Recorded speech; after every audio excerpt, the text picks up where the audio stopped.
So this is an idea blog for a woofing app and potentially a conferencing ministry.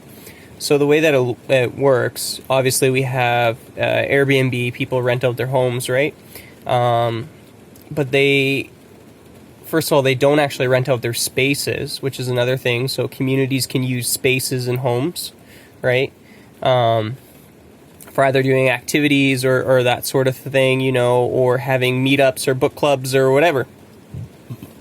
Use any space, have it rented out, have a booking system to keep track of that space, right? So we could call that one spaces. So we'll call that idea blog spaces. And then the other one is a food. So they do this already in Europe, but for some reason we don't do this in Canada. So we'll call this one idea blog local foodie. But this one's already been done. I don't know if there's anything that can be done extra to it other than making it Canada-wide. And so basically what you do is you show up in a local neighborhood or you're traveling or this sort of thing, and you just want, I'd love a home-cooked meal. All right? So what people do is it's a restaurant review system for home-cooked meals and places to book in for dinner or for a meal. And the local host will cook or give options for meals that can be voted on, right, or asked for. They can even have a comment box, right, which is a summary for allergies, this sort of thing, right, to have guests over. And when you meet locals, you get to know the local neighborhood, so it's a much better experience for traveling. So you could have Airbnb renting spaces, right? Renting out your office is another one, right? That could be included in spaces. So whatever the space provides. So maybe there's a computer to use, right? So you have a living room. Maybe someone just wants to book to have a movie night, for example, or a party or this sort of thing, right? These are just ideas. And then so idea blog, conferencing / woofing app. So when you have woofers, right, you give a space for them to live. You're providing your food and meals for them to work. And you can't actually work in another country, but you can volunteer. So this is the way it works. So you could intern or volunteer on projects.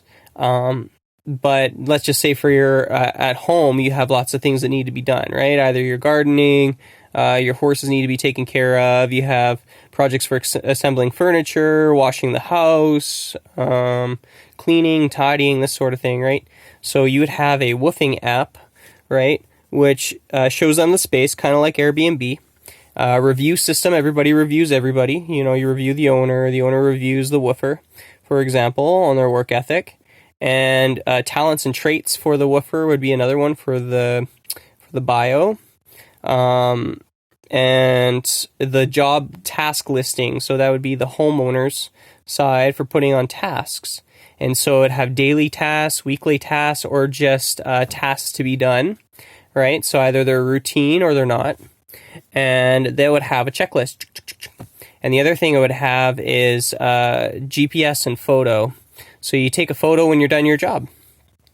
And that would allow things to be done at home and meals obviously provided for the woofer and getting things done at home in your project. The other thing I was thinking of is legality wise, like I'm staying here with a friend and he's actually employed me.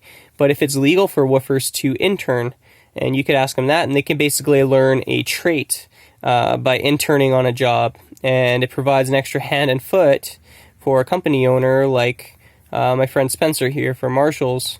So that would be the interning aspect, or volunteer work, right?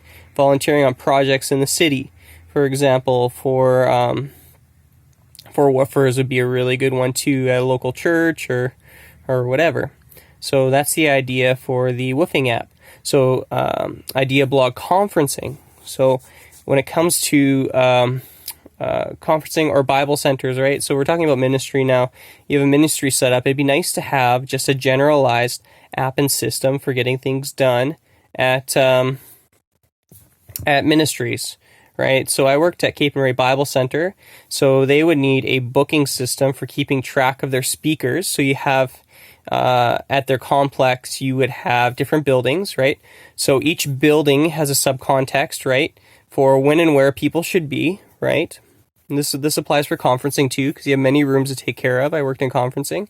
Then you would have alarm clock tasks. So someone would be the task writer for the day, and some people are admin, or some people are just following leadership, right? So there you'd have an option for your people. So you'd have your faces, right? The people with a basically a job title for the staff list, right? And then who's delegated under whom would be another one. And then again, you would have daily tasks that need to be done, just little check boxes. You can take a photo if you want and GPS locate. Those are options to get done throughout the day. And start time, end time is another one for workers and employees.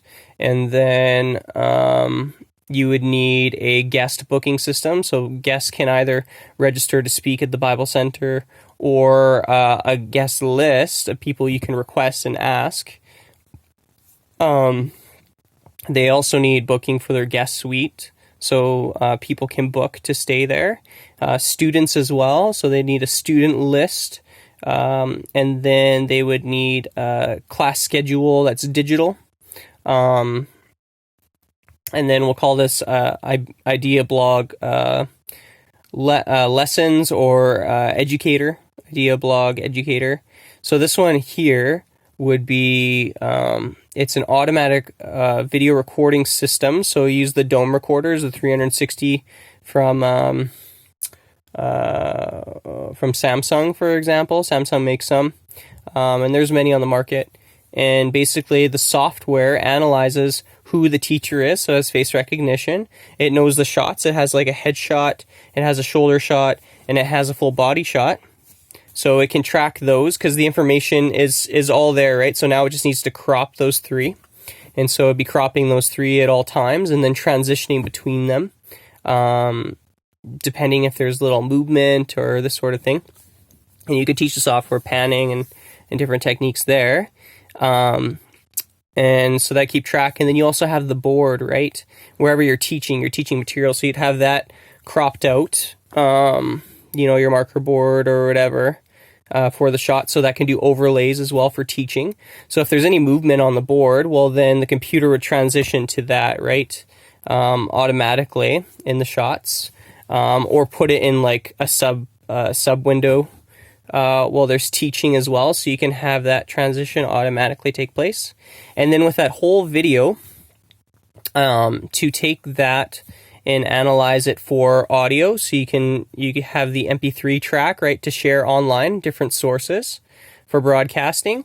And then video, you have your different broadcasts there, like YouTube or Vimeo or whatever, or your website. And then number 3 would be blog. So it convert it into a text base, which would be gone over, preferably automatically right away with something like Grammarly or that sort of thing, where it just automatically does it.